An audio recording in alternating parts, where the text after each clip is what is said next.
Good morning. Get everyone has a seat. Anyone in the back? Okay, I just want to make sure everyone can hear me. Good morning, and everyone, and welcome to today's press conference here at Shell Energy Stadium. I'm Ashley Clinkscale, the Vice President of Communications and Public Relations for the Houston Dynamo Football Club. And on behalf of us, it's my pleasure to extend a warm welcome to you all here today. Thank you for coming out for our very, very special announcement. I will now hand it over to our President of Business Operations, Jessica O'Neill. Good morning. It is an especially good morning to see you all today, especially because we were supposed to be here last Monday, and obviously the city was in the process of being hit by Hurricane Beryl, which I do just want to acknowledge everybody who worked hard to get the city back up and running. It's been a long week, but we are here. We are in air conditioning. The traffic lights are moving, and we're playing football, soccer, depending on who you speak to. So it's fantastic. It's great to see so many familiar faces in the audience. The media that have been here, especially during a busy week, thank you for making time to join us today on short notice. To our supporter leadership, which we have both from the Dash and Dynamo, thank you all. You are the heartbeat and the lifeblood of what we do out in the stands. We're glad you could be here for such an important occasion. To our partners, we have our partners from Shell Energy, Chevron, Silver Eagle, many groups today that were able to join us. Thank you for making time. A lot of our leadership of our club. It's going to be a great occasion, and I will turn it back over so that we can hear a little bit more about why we're here today. But again, thank you for making time to join us. First of many exciting things on the horizon for the club.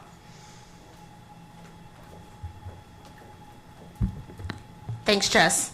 All right, we are here for our special announcement. Today marks a very important milestone for us, and we appreciate your presence and interest. I will now hand it over to Ted Segal, our owner. Thank you, Ashley. Good morning, everyone. Thanks for joining us today. Great to see so many familiar faces, alumni, partners, fans of our organization here, so thank you for turning out. I'd like to start with a moment to recognize the many people who have been affected by last week's storm. I'm continuously inspired by the resilience of the people of Houston and struck by the generosity of this community and how it rallies together in times of crisis. We at the Houston Dynamo Football Club are privileged to be a part of this community and maintain our commitment to give back to the city and the people that have given us so much. I'm grateful and proud of our fans who provided their support on Saturday's 7-1-3 night, and I hope those who are able can support in their own way. And wanted to remind folks that we have a food distribution event this afternoon at Houston Sports Park immediately following this event. Now, onto the news I wanted to share with you last Monday. The phrase has become cliche, but the person sitting with us here today needs no introduction, but I'll give one anyway, because it would be a disservice to gloss over his myriad accomplishments. Tim Howard is a decorated, celebrated goalkeeper who was a pillar of the U.S. men's national team for nearly 2 decades. A legendary club player, both here in MLS and for 13 years in the English Premier League. A student of the game with former front office experience and current NBC Sports broadcasting. And an advocate for numerous important causes, both with his own Tim Howard Foundation and working with groups like the U.S. Soccer Foundation, of which I recently joined the board. He's an ambassador for the sport, and by the way, a fellow North Brunswick Township High School graduate. He's done a lot of things, and I'm proud that he's adding partner in the Houston Dynamo and Houston Dash to that impressive and growing biography. Tim and I had a number of lengthy discussions prior to agreeing on his investment. We talked a lot about what are the elements that make for a standout club. Our discussions revealed a lot of shared perspectives. Just a couple of dads with the same childhood reference points who wound up in New York City talking all things soccer. Of course, he came to the conversation with the resume I just listed, and I came with it with the 3 years of experience here in Houston. But it became clear in those conversations that we were aligned that Houston is showing it can again be a soccer powerhouse, and in my long-held organizational objectives of consistently contending for championships, giving our fans a first-rate experience, and making a meaningful impact on the community. So why Tim? Besides his legendary playing career and wealth of soccer knowledge that will add an informed perspective within our ownership, he has a unique platform to help us achieve the 3 pillars I always talk about.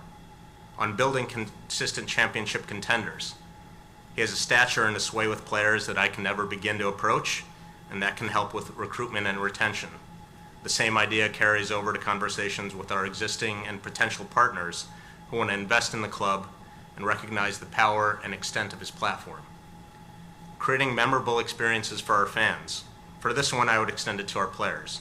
That is, Tim is someone who has been to soccer facilities around the world. He has a deep understanding of best practices at clubs and where infrastructure and experiences can be improved both for players and for fans. Moreover, Tim's presence will enhance fan engagement activities, creating memorable experiences for our fans, both at Shell Energy Stadium and beyond. Again, a perspective that I don't have. Finally, a proven devotion to giving back to the community. We've done great work at Dynamo and Dash Charities over the last 3 years, and I'm proud of how we have grown our impact.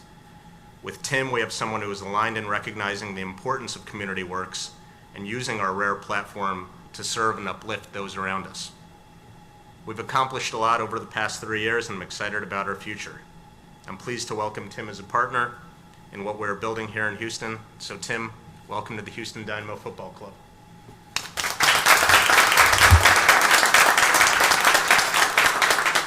Thank you all. Thank you, Ted. This is, as you mentioned, a proud day. I'm beyond proud. I've had some incredible moments in the game, and today certainly is at the top of that list. To be a partner with Houston Dynamo Football Club and all that encompasses has been a goal of mine since I finished playing. Look, I've had friends who I've played with who I now call brothers and family, and all they could do is tell me how great Houston is. And I've got my butt kicked here a few times, so it's good to finally join the winning team. It really is. And look, I've taken a lot from this game in the last, well, forever really, but as a professional for 25 years, I took a lot. And yes, I gave my blood, sweat, and tears to it, but it's important that I give back, and I know that sounds philanthropic, and that there's a part of that. What I mean is there are so many elements to a football club that are important to me.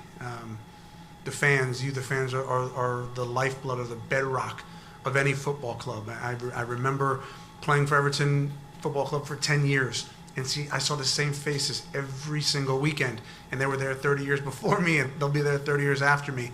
And so I understand the importance of community connectivity, a culture that's created through the fan base, and that synergy with the organization. Why Houston? I've spoken to a number of clubs and a number of groups that want to get into soccer. And we've talked, and I've advised, and we've had great conversations with the thought of possibly joining the organization, and nothing really stuck, not because they weren't great people, but because the synergy wasn't there. And when I met with Ted and we talked about the Dynamo and the Dash and his vision, I immediately jumped out of my seat. I got so excited because so many of the thoughts and the hopes and the visions for both clubs aligned with exactly what I thought and the way that I thought a football club should be run. And I often say I've seen the upside of down and the bad side of good in football. I've seen it all, and I'm thankful for that. But part of that is being able to use that experience and give back in a major way to a championship winning organization. Look, I know that Ted outlined the pillars of the foundation, the success, and that's a commitment to success on the field. Of course, that's why we watch sports. That's the important part to all of us. But the community, the fan engagement is important. I think that no club can sustain themselves without an incredible fan base. When I was in Memphis in the USL, a level far below, was able to help build a football club from the ground up with nothing, no resources, but the ones we put into it. And we were able to create a thriving organization, and through that, I saw the power and the impact that you can have in a local community. And to me, being able to be a part of the Houston family is important. It's important to me, both on a professional but on a personal level as well. And ultimately, in closing, our hope as an ownership group, and certainly as an individual, is to make sure that Houston, on both the men and women's side, is the premier global destination for anybody coming to America. And we're well on the way because of the deep championship winning roots that we have here, but hopefully that's for many more years to come. So thank you for today.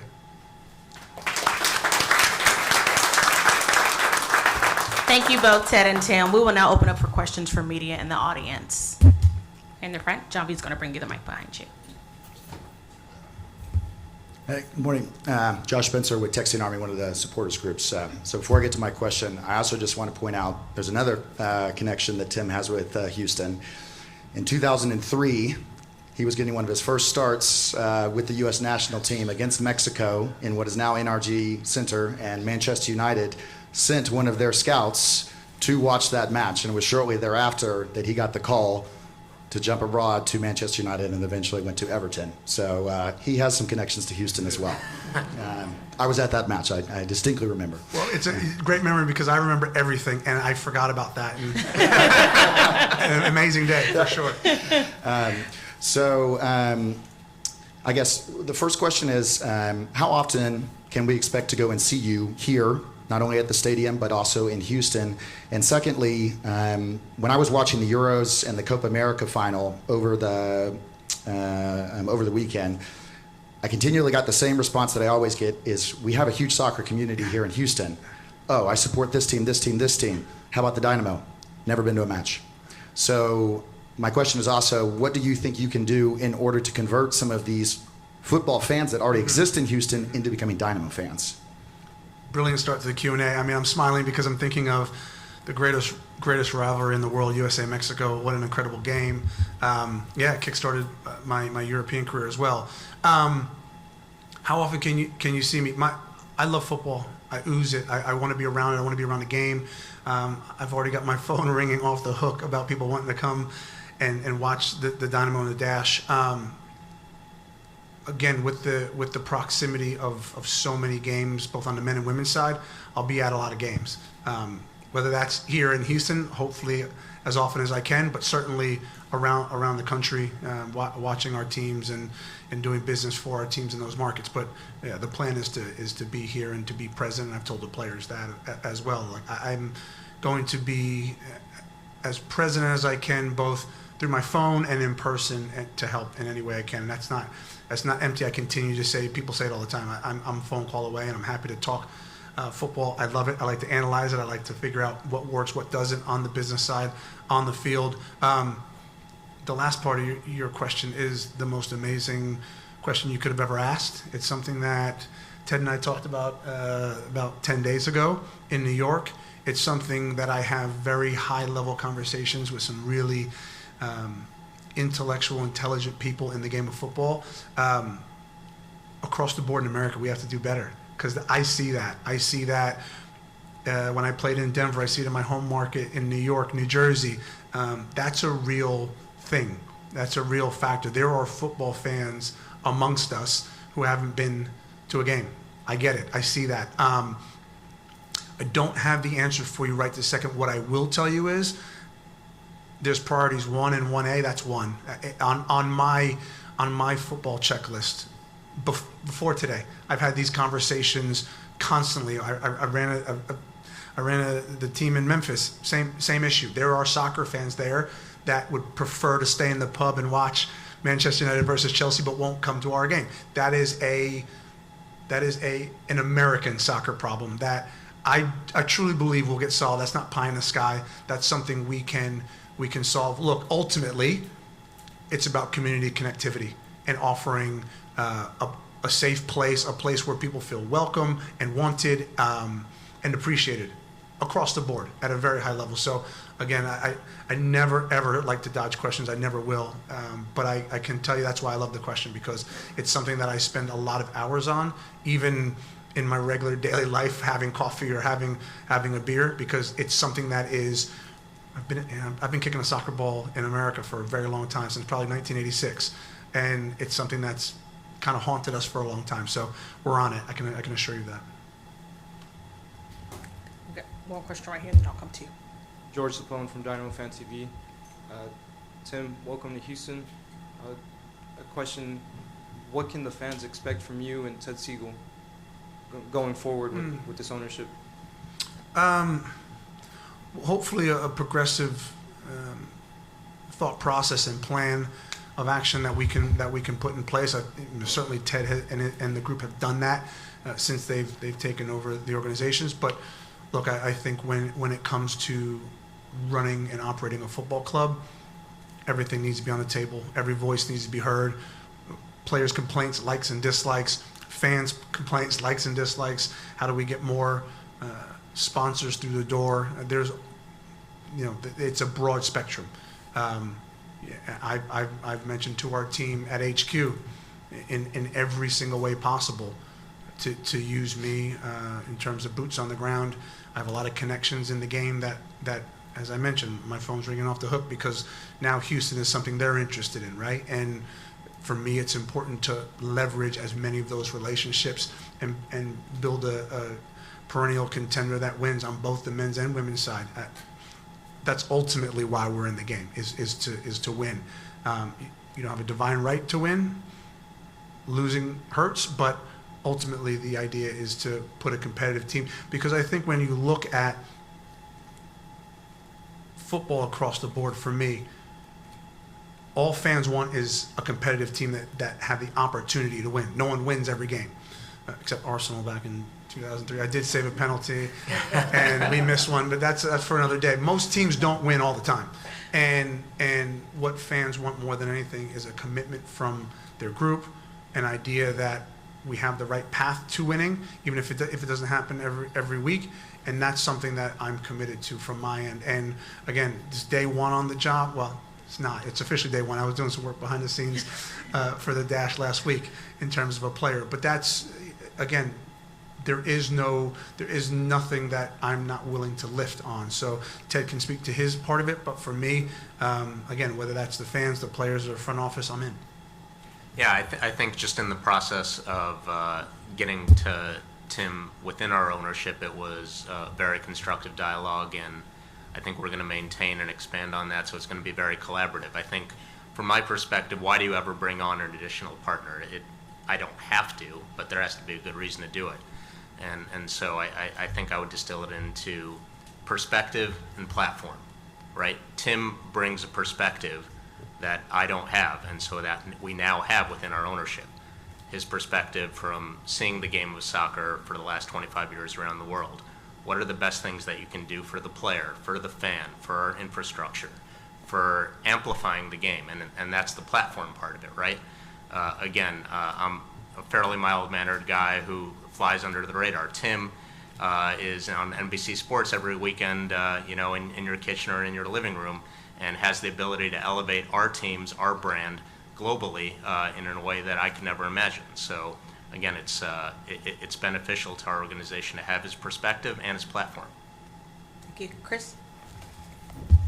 Hi, Tim. My name is Chris Caters, ASN Sports TV. Welcome to Houston, the land of everything. We're excited to have you here. Well, your accolades is enormous. You won every, played in everything in the World Cup. You've played at Manchester United, one of the best clubs in the world. I know that, right? You spoke about fans engagement. Mm-hmm. I said in 2014, LAFC bought a franchise. Prior to that kickoff in 2018, LAFC sent a group of people to Borussia Dortmund to understudy the fan base. Mm-hmm. And that's where they created the 3252. Mm-hmm. And you can tell that today the LAFC fan base, 3252, is one of the biggest fan bases in the United States. Mm-hmm. So what strategy, and due with your experience and what you've gotten with your experience, like how can you leverage your experience to try to bring that kind of energy to the stadium? Because if you go to Houston and the parks every weekend, it's full with people playing soccer. Correct. People love soccer here. They love it. So what strategy or what model are you going to emulate to try and convert this already soccer-loving people to become fans of Houston Dynamo? Yeah, another great question. Where are you from originally? Nigeria. Of course you are. Yeah, of course. I played with 3 world-class Nigerians. The captain, Joseph Yobo, a captain of Nigeria, and he had family here in Houston, so I know it's a proud community. very similar to the first question, our parks are filled. They are. Our parks and our streets and our pubs and restaurants are filled with soccer fans, not just in Houston, across this country. And it's an enormous challenge. How do we do that? We have to not only make the game day experience financially affordable, sustainable, safe, all of the things that go, all of the buzzwords that go into that within the stadium, but it's also getting into those communities and pinpointing certain groups. It's as simple as whether that be football clubs, whether that be local businesses. It's important that we turn them over and convert them into Dynamo and Dash fans. That doesn't happen overnight. Football fans are stubborn. They are, and that's what makes them great. It is truly what makes them great. And as I said, what LAFC did is an incredible marker that they laid down, because I've played there. I've seen it. I've witnessed it. In fact, one of my favorite tattoo artists that I just saw out in LA recently, and I got tattooed by, he's one of the original founders of their supporters group, and he raves about it. So maybe the answer is I'll speak more to him, and I'll get the secrets, because he'd be happy. While he's torturing me for hours, I can get those secrets. But no, I mean that honestly. Part of my job is to, as Ted mentioned, best practices, to travel, to use my connections and my relationships to leverage and figure out what are people doing to pack out their supporters groups and have those conversations. And again, Atlanta's doing a very similar thing.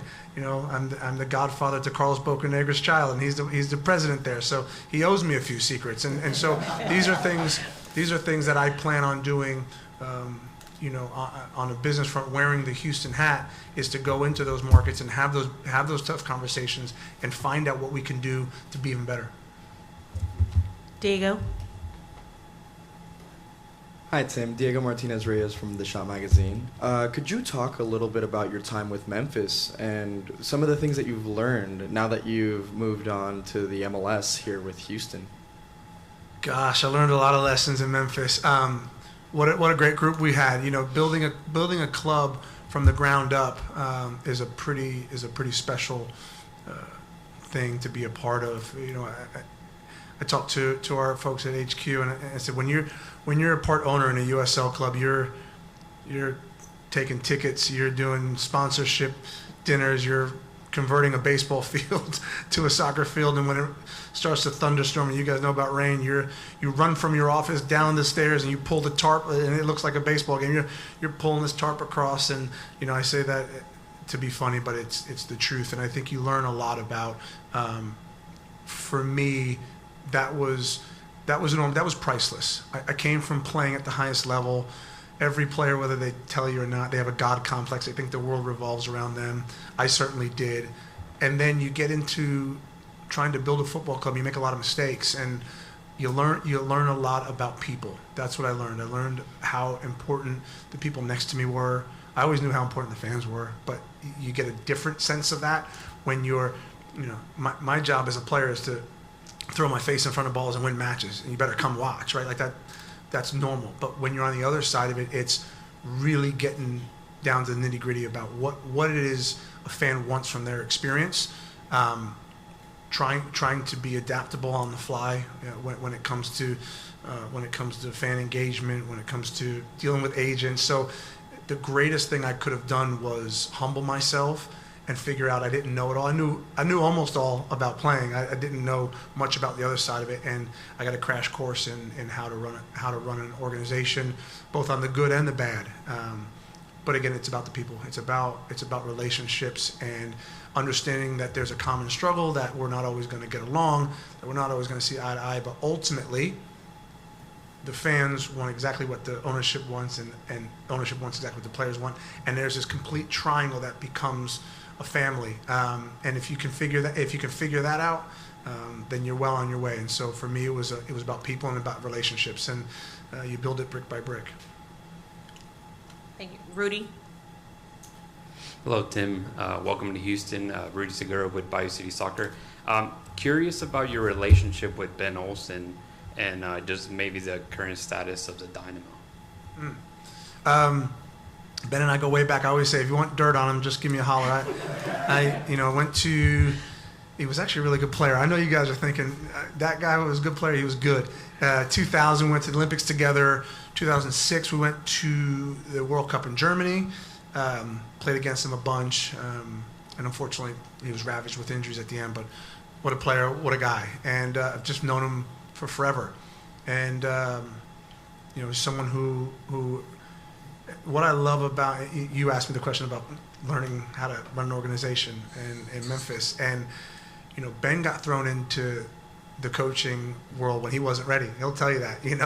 They needed a coach, and he was it. He was Mr. DC, and so he learned so much through the tough times, and what it was like to be in an organization that obviously had tons of success, but at the beginning he struggled, and he's learned a lot. He has a real good way with the players.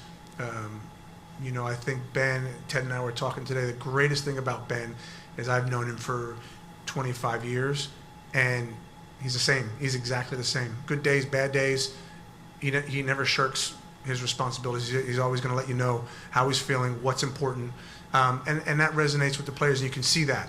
And he's adaptable as a coach, and that's important. And obviously, the run, I think, the run that the Dynamo have been on is a good one. They've been resilient. You can see that. You can see that they've been tested.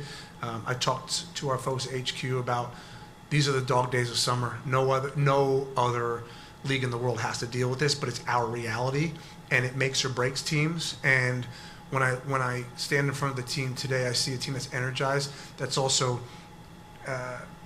bolstered by the fact that there's a new signing in the building, and I talked about it.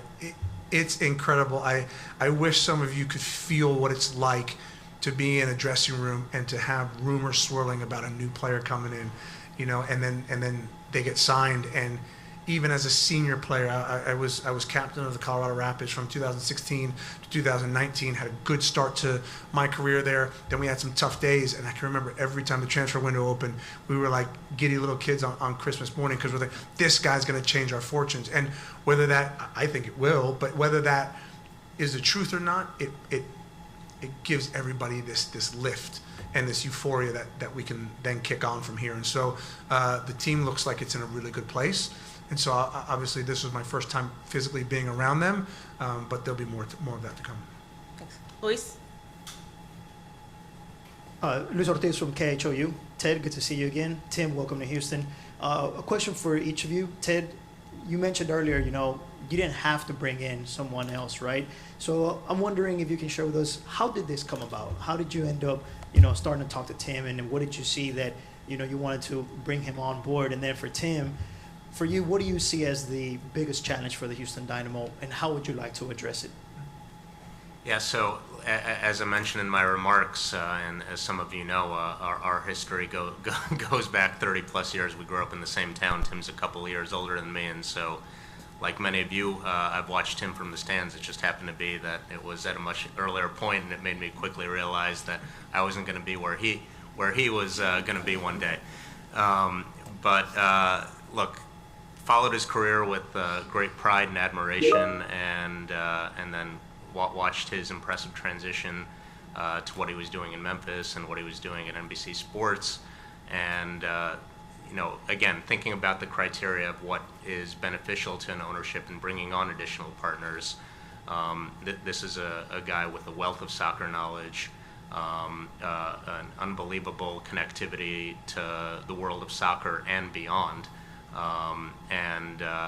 And then really at his core, when we reconnected, and this was back in January, when we started exploring the opportunity, because it made so much sense for the reasons I described, kind of an alignment in thinking, and with that kind of foundational commonality of experiences that we were bringing to the table, that just made it an easygoing conversation that developed over the next 6 months as we talked more and more about the world of soccer, life in Houston, what our plans are for growing the Dynamo and Dash, and just broader things about life as two guys in their 40s with kids and ambitions. And so part of it is, again, his extensive qualifications, and part of it is the individual, the person who is sitting next to me. So you got to kind of cross both those thresholds for it to make sense, and of course he did with flying colors. Thank you. Do we have any more questions in the room? Sorry, it's it a was follow-up. No. also the... Sorry. Yeah, the biggest challenge, well, it's sports. It's all a challenge.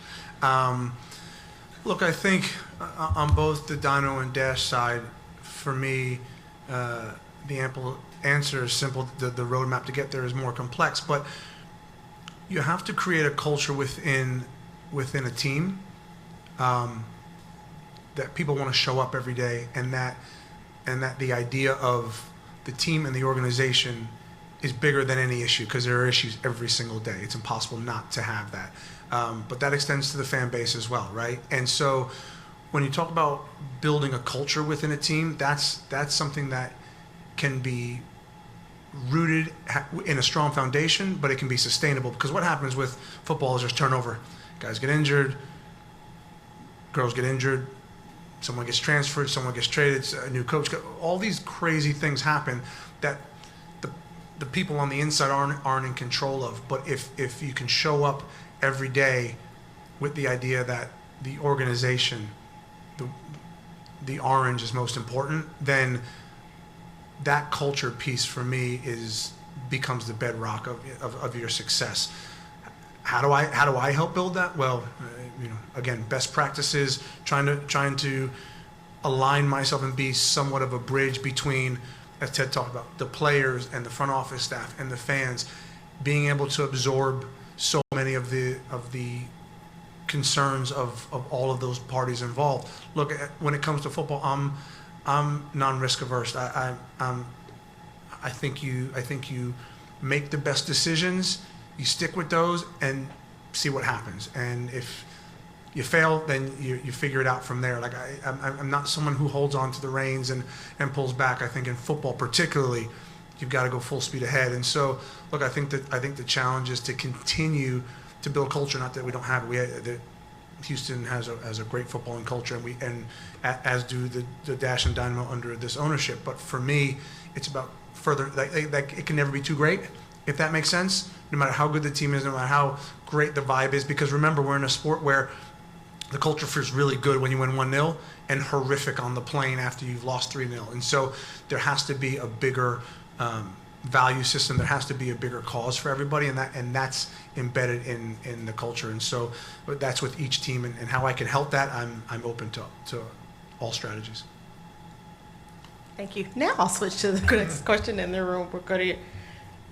Hi there. My name is Germán Benitez with Foxtrot TV. Hi, Ted. Hello, Tim. Welcome to Houston. It's been reported that your purchase of the stake in the club is higher than the current valuation. To me, that signifies a long-term approach, investment. During your initial evaluation of the club, the short week that you've had, what has stood out as something positive, and what's something that you can immediately see and focus, we must fix this in the long term? Thank you. You've done your homework. Thank you. Yeah, look, this is absolutely, it's a long-term process. I've mentioned before about groups that I've talked to and why I didn't make the jump and join those organizations. It's because of the reason why I joined here, talking to Ted and the group. There's a vision plan for these clubs, and it's long term, and that's I don't fly by the seat of my pants. I wanna be involved in an organization that feels like family. I mentioned the players, the friends that I've played with who have been a part of the Houston Dynamo and Dash. I obviously haven't played on the women's game, but I know a few of the women who have been through Houston, and they rave about their life here, their experience here, their footballing life, and what that meant to them. And so, for me, that was why, when you talk about the current valuation, this is long term. I'm in it for the long haul, to be present here for many, many years. What could get I mean, you could probably tell me what needs fixing. I've been here 12 hours, but look, I think that the vision plan for the stadium and the training ground, and of course our HQ, and the Dynamo buying up parts of the city and Dash buying up parts of the city so that we can make it our own, and that this is a footballing city. I think that's the challenge, but also the fun part of this. I know all about the Texans and the Rockets and the Astros, and they're phenomenal. But this is a football town. It's a footballing town, and I think that that will continue to be our biggest challenge. Again, we talk about all these challenges that are here in Houston, and we've mentioned about putting butts in seats, and what's our biggest challenge? That's soccer in America. That's the challenge for all of us.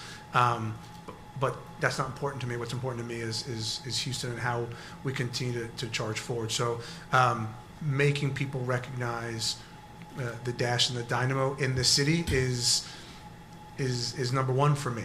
And again, that you say what can be fixed. Nothing can get fixed today. But when you're in sports, it's all about results, number one. But also that runs completely parallel to that is the fans and the experience that they have, not just in the stadium, because it goes beyond 90 minutes.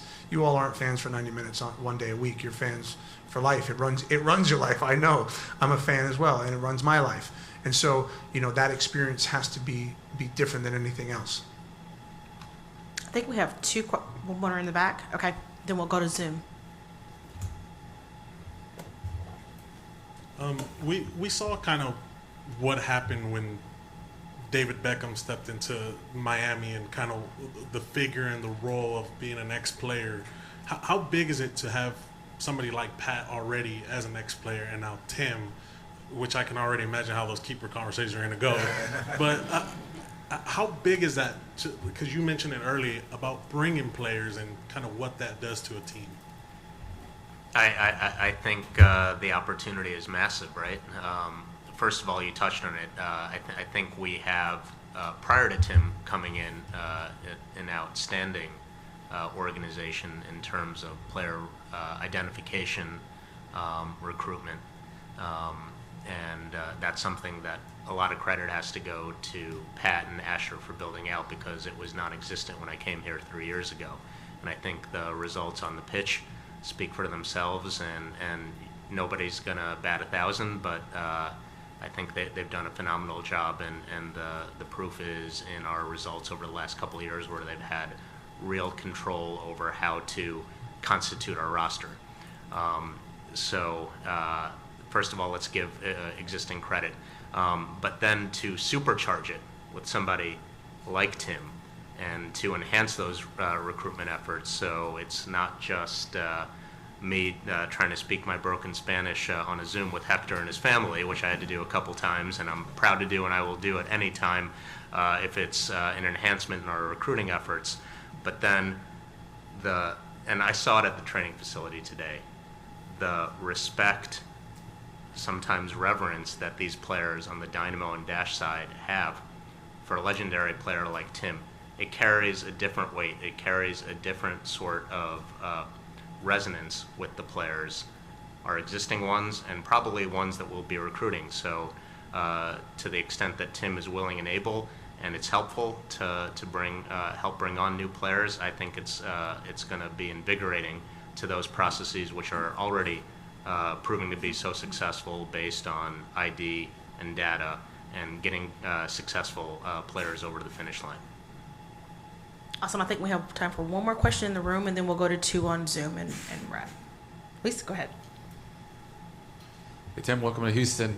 Having said that, how involved or how outspoken do you expect to be in the decision-making going forward, as far as Dynamo, as far as the Dash, not being afraid to pick up the phone and talk to Ted Segal? Well, I'm not afraid to talk to Ted. Ted's not afraid to talk to me. Look, for me, I've always been, I talked before, always been about relationship building and connectivity, and I think you need that in an organization. How involved will I be? Heavily involved. I think first and foremost, I want to get up to speed with the critical members in the football club, both on the men's and women's side, in both groups, and front office and players, and be able to translate that in a real way to Ted, who obviously has his finger on the pulse of everything and understands what needs doing, but just another set of eyes and ears, so we can toss around ideas and figure out what makes the most sense. So, my involvement is high. I think it will continue to ramp up as we move forward. Of course, once you get comfortable in a position, and here's the other thing: we're talking about people, and it's all nice and well that I've done a lot of things in the game, but people ultimately have to get comfortable with me as a person on a daily basis, on a level where they can pick up the phone and just talk, that I don't have agendas, that I actually care. I mean, that's the most important thing.